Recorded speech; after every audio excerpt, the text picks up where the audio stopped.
Hello, my name is Mostafa from Egypt, currently in Egypt, as you can see from my room, and I will tell you the story of, someone from Paraguay, an artist who's named Pablo, and, his story is very valuable. Just like you are viewing me now through a screen, I got to know him through a screen because this is part of the project. And, the reason his story is very valuable is because it is a success story that belongs to a gay person in Paraguay. And in a country where there's no legal protection for, a targeted minority like the LGBTQ community, it becomes a valuable story, not only for me, but for so many people around the world who might feel the same way in their country. And the story starts when he was born, a year before the fall of the dictatorship in Paraguay. And at the time, society was so affected by dictatorship and so domesticated by it that Pablo was even born at home, not at the hospital. And his family at the time had moved to the south. Left the city, left the capital Asuncion, and went to the south because to enjoy some peace and quiet because of all the changes that the country was going through before they went back and before Pablo enrolled into a dance school. And Pablo had a good start. So he was born huge, healthy baby, 5 kilograms, right? And he enrolled in that dance school at a very young age, quite different, but it was a reflection of the changes in the country for a boy to enroll at a dance school, at a very young age. And he was a good dancer. He starred at the very first dance reality TV show in Paraguay, and he also won an adult dance competition in Brazil when he was only 8. So very impressive, very talented, so much potential in a younger boy, but all his potential was destroyed. Well, not destroyed, but it could have been destroyed by the kind of bullying that it attracted, right? Because as a kid, as a dancer, it didn't make sense. Paraguayan boy and also dancing, didn't go well. So his dancing attracted a lot of bullying, essentially. And I was told of an instance where he showed up to a school street parade in his dancing outfit, and this is where he got severely bullied and where people can really tell the kind of issues that are being attracted by him being a dancer. And so this started the whole journey of denial for Pablo as he started to go into his teen years and realized that he was gay. And when he was 12 or 13, at that time he was very afraid of his parents finding out, which is like a staple being gay, like basic storyline of afraid of your parents finding out when you're 12 or 13. And as he started to come to terms with that, growing up um, um, throughout school, he started to experience a lot of rejection. Um, not just, and specifically, it hurt more from his father. So the comments in the streets, those like derogatory terms like faggot, they all are hurtful. But at the end of the day, what hurt him most, and what hurts many of us most, is what comes from a family member, and in this case, it was his father. Um, right, but at some point, he realized that through his denial, through him, just trying to say no and running away from things, by opening his eyes, you find that you're also looking around, and so this is basically what he did. He realized that there are other ways for him to live life and not this way. Um, so this is where he started to realize that, and basically put himself first. And he started to go through a lot of changes, just like his country was in a way. This is where the connection between him and his country come. He's going through a lot of changes, trying to understand what freedom was as a gay person in Paraguay, in Asuncion. And so he basically was no longer in denial now of the parts of his identity that he was afraid of. And he started to go through these big changes, realize new things, and they were scary because they were huge changes. For example, he started to not believe in God, even though his family went to church every Sunday. And this is a huge jump from church every Sunday to not believing in God.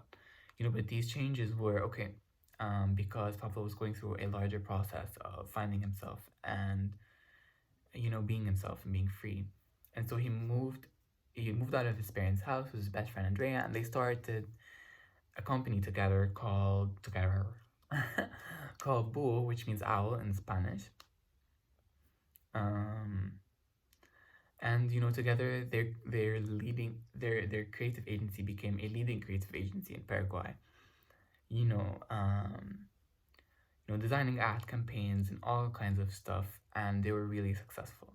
And during this time where he and Andrea were succeeding, his father had cut him off, and after 3 months of this cutting off, Pablo was the one that reached out to his father, and he reached out only to find out that his father was, afraid of where he was headed, but that because Ugo was so successful, his father actually apologized, and he said that he was proud, and in a way, Pablo, by embracing himself, and all these parts of themselves that brought him issues initially now turned out to do the opposite, prove his family wrong, make them proud. Um, Yay. So, after that, it was very fulfilled in terms of, what Boho does and where he was headed. But he was also an artist, so, there needed to be some kind of creative outlet for Pablo the artist and not Pablo who runs Boho with Andrea. Um, and this is where El Niño de la Isla came. You see so many connections between Pablo's life and Paraguay. Um, Paraguay going from this domesticated country under dictatorship to, a country that is learning about freedom the same way Pablo is. So Pablo identified with the country. He was born at a time where, his life, the timeline of his life closely resembled Paraguay. So he created this persona or the character called El Niño de la Isla, or the boy of the island, through which he shares his art. Right, the boy of the island is his Instagram handle, and he shares his audiovisual creations, which are so beautiful. And if you want to support him and his art, you have to follow him on Instagram. Amazing. I even copied one of his art pieces for a class of mine, because it's just so creative. And El Niño de la Isla is like a character that is in constant conversation with him, and this is what prompts his art to happen. So, instead of the Niño de la Isla guiding him, it's almost like Pablo manifests into a Niño de la Isla. So Pablo, when he is talking to El Niño, he asks him, where are you taking me today? But, El Niño does not tell him where he's taking him. He answers with a question, and he asks him, what alternative reality are you experiencing today? And this is what drives the art. And even through El Niño's words, Pablo has a manifesto for his art. And this is how it goes. So, the boy of the island, he lives in an island surrounded by land between mountains and meadows. In his blood, the land flows, and native echoes are born from his soul. On his island, the boy has a maraca and a hammock. He only communicates in Guarani, which is the native Paraguayan language. He has neither fears nor restrictions, and he has a sincere vision. He invites you to look through the eyes of your inner child, and he grants you permission to be a child again. This is Pablo's story. Actually, it's only part of his story that I am able to tell, or that is told through my voice. So, there is a responsibility for you as a listener to understand that this is not the full scope of Pablo. It is only the things that I have learned, the things that I have understood, the things that I share in my own voice.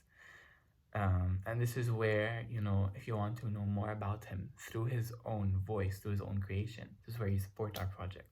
You follow him on social media.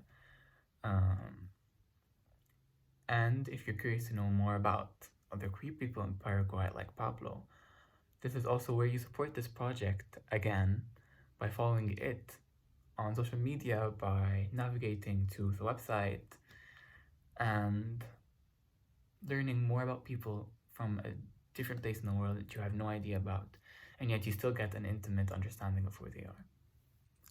Thank you. Shukran.